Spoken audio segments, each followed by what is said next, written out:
So they call him మోజీ.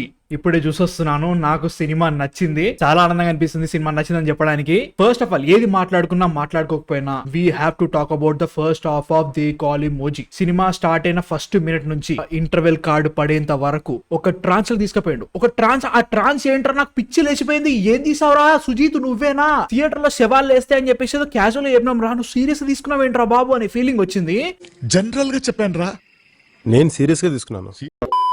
Elevations పడతా ఉంటాయి, ఇవన్నీ పక్క పెట్టినా గానీ పవన్ కళ్యాణ్ గారిని ఈ సినిమాలో చూపించాడు భయ్యా. ఆ లుక్స్ గానీ, ఇన్ని రోజులు మనం martial arts and action sequences చాలా బాగుంటాయి అనుకున్నాం కదా. ఇప్పటి వరకు పవన్ కళ్యాణ్ గారి కెరియర్ లో వచ్చిన ఒక్క యాక్షన్ సీక్వెన్స్ కూడా దే కాల్ హిమ్ మోజీకి ఏ రకంగా కూడా సరితూగదు. నన్నే మాట్లాడచ్చు కదా, సన్ రైజ్ ఎంజాయ్ చేస్తున్నాను. ఒక ఇంట్రడక్షన్ ఫైట్ ఉంటది భయ్యా, అది జరుగుతున్నంత సేపు నా ఆత్మ నా బాడీలోకి బయటికి వెళ్ళిపోతుందా అనే ఫీలింగ్ లో తీసిండు. పిచ్చి లేచిపోయింది. అట్లాంటి ప్రతి 10 నిమిషాలు కూడా పెట్టుకున్నాడు ఫస్ట్ హాఫ్ అంతా. నాకు మతిపోతుంది, ఒరే ఏం తీసావురా అని ఫీలింగ్. ఇదికి ఎట్లుందా, తమను కొడుతున్నాడు. తమను ఎట్లా అంటే ఫ్యాన్స్ మీద, ఆడియన్స్ మీద, అనిరుద్ధ్ మీద, మిగతా అందరి మీద పగబట్టి కొడతా అన్నట్టు కొట్టిండు భయ్య. మ్యూజిక్ అయితే మాత్రం పిచ్చి పీక్స్, పిచ్చి లేచిపోతుంది. ఒక్కడంటే ఒక్కడు థియేటర్ లో కూర్చున్నోడు లేడు. సింగిల్ స్క్రీన్ కి వెళ్ళి చూడండి సినిమా, ముఖ్యంగా డే 1 అట్లా వెళ్ళి చూడండి. పిచ్చి లేచిపోయే రేంజ్ లో ఉండే, అది మాత్రం అద్భుతంగా అనిపించింది. యాక్షన్ సీక్వెన్సెస్ కానీ, స్టోరీ చాలా మండేను, ఒకటే లైన్ లో నడుస్తూ ఉంటది, మనకి తెలిసిన ట్రోప్స్ నడుస్తూ ఉంటాయి. అక్కడ వరకు నాకు ఫస్ట్ హాఫ్ మంచి అనిపించింది. లైక్ మనకు ఉండే సిచ్యువేషన్స్ చాలా వరకు సెటప్ పెట్టుకున్నాడు, వరల్డ్ బిల్డింగ్ పెట్టుకున్నాడు, క్యారెక్టర్స్ ఇంట్రడ్యూస్ చేస్తూ ఉంటాడు, థ్రెట్ ఏంటి, ఓజెస్ గంభీర పరిస్థితి ఏంటి, వీటన్నిటిని ఇంట్రడ్యూస్ చేయడానికి చెప్పడానికి సరిపోయింది.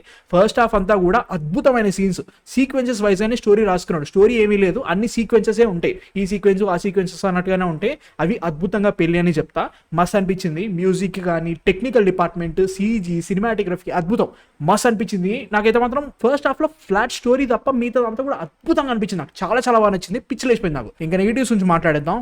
నాకు తెలుసు ఇప్పుడు నెగిటివ్స్ అనేసరికి కింద రాస్తా ఉంటా, ఖచ్చితంగా కామెంట్ రాస్తా ఉంటా, నువ్వు కావాలి చేస్తున్నావు అని చెప్పేసి, ఫ్యాన్ వర్స్ స్టార్ట్ చేద్దాం అని చెప్పేసి ట్విట్టర్ లో ఫ్యాన్ వర్స్ ఆల్రెడీ స్టార్ట్ చేస్తున్నారు. ట్విట్టర్ ఫ్యాన్ వర్స్ అంటే గుర్తుకొచ్చింది, వి మెట్ ఆన్ ట్విట్టర్ అని చెప్పేసి ఒక కొత్త సిరీస్ చూశాను. ట్విట్టర్ లో వేసే పోస్ట్ల వల్ల అబ్బాయి అమ్మాయి ఎలా కలిసారనేది స్టోరీ. ఈ సిరీస్ స్పెషాలిటీ ఏంటంటే ప్రతి ఎపిసోడ్ 1.5 to 2 minutes మాత్రమే ఉంటది, అండ్ ఆల్సో వర్టికల్ ఫామ్ లో ఉంటది. మనం రీల్ ఎలా చూస్తామో అలానే ఉంటది. ఈ సిరీస్ లో నాకు బాగా నచ్చింది ఏంటంటే హీరో పులిహోర కలుపుతాడు భయ్య హీరోయిన్ తోటి, నోట్స్ రాసుకోవాలి, అంత బాగా ఉంటది అనమాట. అమ్మాయిలు అయితే ఫిదా అవుతారు, పక్కా బ్లష్ అవుతారు. ఇందాక మా ఫ్రెండ్ గారి సినిమాకి వెళ్దాం అంటే 2 tickets బుక్ చేసిన, ఆడేమో ఇప్పుడు హ్యాండ్ ఇచ్చిండు.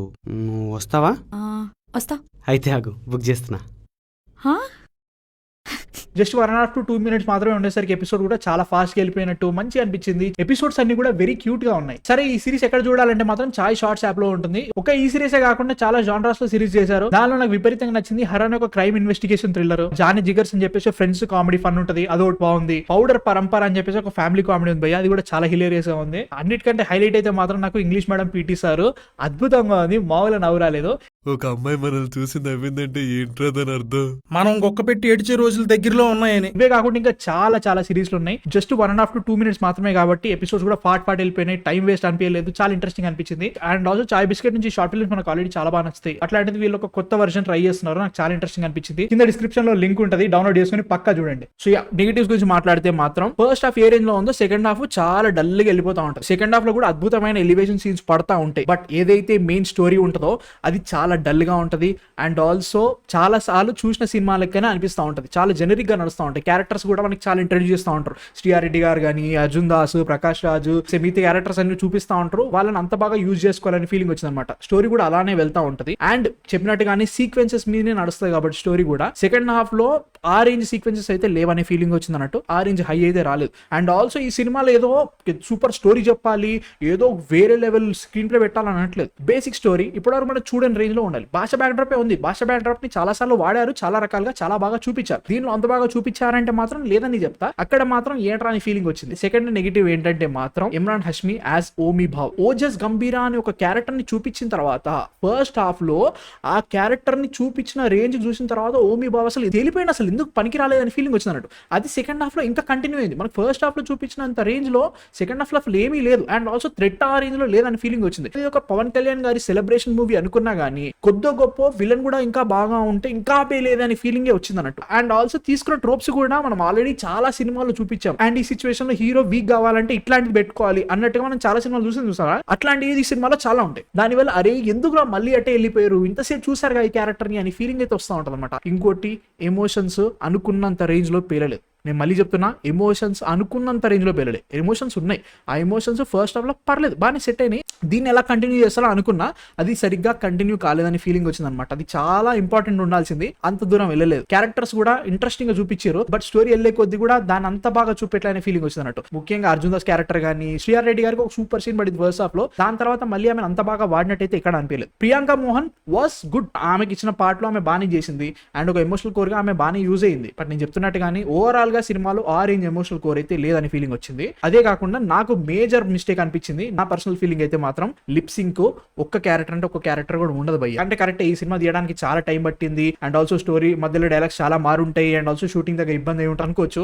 అసలు ఒక్క క్యారెక్టర్ కూడా వాళ్ళు చెప్పే డైలాగ్ కి వాళ్ళు అక్కడ వచ్చే డైలాగ్ అసలు సంబంధం లేనట్టే ఉంటుంది అనమాట. లిప్ సింక్ ఎవరిది మ్యాచ్ కాలేదు. పవన్ కళ్యాణ్ గారు అనుకున్నా ఓకే, మిగతా క్యారెక్టర్స్ అన్నట్లే ఉంటాయి. ఇవన్నీ ఇలా ఉన్నా కానీ సినిమాలో నచ్చే ఎలిమెంట్స్ పుష్కలంగా ఉన్నాయి. నేను ఎక్స్పెక్ట్ చేయలేదు, అంటే స్టోరీ జనరిక్ గా ఉన్నా కానీ చాలా బాగా చూపిస్తే హ్యాపీ అనిపించింది. అట్లా చాలా బాగా చూపించే సీక్వెన్సెస్ పుష్కలంగా ఉన్నాయి, మామూలుగా ఉండదు. ఫస్ట్ హాఫ్ అయిపోయిన తర్వాత సెకండ్ హాఫ్ ఓ రేంజ్ లో స్టార్ట్ అయింది, ఒక సీక్వెన్స్ పడుతుంది, సినిమా మొత్తం సీక్వెన్స్ మాట్లాడాలి, ఆ రేంజ్ లో ఉన్నాయి. ఎలివేషన్స్ పడాల్సిన టైం అంతా కూడా ఓజస్ గంభీర్ అనేటోని ఎలా చూపించాడంటే నీకు మత్తు ఏ రేంజ్ లో ఎక్కుతుందంటే, అసలు ఎవడ్రా గబ్బర్ సింగ్ అనే రేంజ్ కి వెళ్ళిపోయాడు. చెప్తున్న ఫస్ట్ హాఫ్ అంతా ఇదే ఉండే, ఎవడ్రా గబ్బర్ సింగ్ కూడా ఈ రేంజ్ లో చూపెట్టలేరా పవన్ కళ్యాణ్ అని ఫీలింగ్ లో ఉండే నాకు. ఆ రేంజ్ లో ఉండే నాకు పిచ్చి లేచిపోయింది. చెప్తున్నా నా శవం లేచిపోయింది అంతే. స్వర్గం నుంచి సెకండ్ హాఫ్ చూసిన టైంకి మెల్లగా స్వర్గం నుంచి భూమికి వచ్చేసిన, అది వేరే విషయం. కానీ ఆ రేంజ్ లో వెళ్ళింది అన్నట్టు. సర్ప్రైజెస్ ఉన్నాయి, నేను ఇంకేవి చెప్పను, అవైతే ఉన్నాయి. అండ్ నేను ప్రిడిక్ట్ చేయని సర్ప్రైజెస్ కూడా ఉన్నాయి. ఓకే, ఇవి బాగానే ఉన్నాయి అని ఫీలింగ్ వచ్చింది అన్నట్టు. బట్ సుజీత్ సాహోలో చేసిన మిస్టేక్స్ దీంట్లో రెక్టిఫై చేసుకున్నాడా అంటే మాత్రం 50% రెక్టిఫై చేసుకున్నాడు. In terms of just grand area మాత్రమే చూపెట్టద్దు, ఒక స్టార్ ని డీల్ చేయాలంటే ఎలా డీల్ చేయాలి, వీటన్నిటికీ చాలా బాగా తీసుకున్నాడు. అవి చాలా బాగున్నాయి అనిపించింది.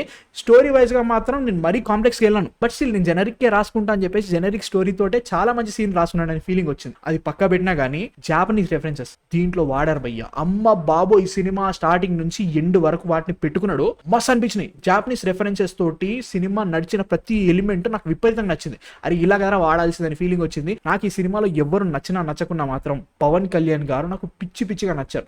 ప్రతిసారి పవన్ కళ్యాణ్ గారు అంటే ఏదో లాస్ట్ పొటెన్షియల్ అనే ఫీలింగ్ వస్తుంది అనమాట. ఆయన సరిగ్గా ఎవరు వాడట్లేదా అని ఫీలింగ్ వస్తుంది. ఆయన జస్ట్ నడుచుకుంటూ వస్తే సరిపోతారా అనుకుంటాం కదా మన ఫ్యాన్స్.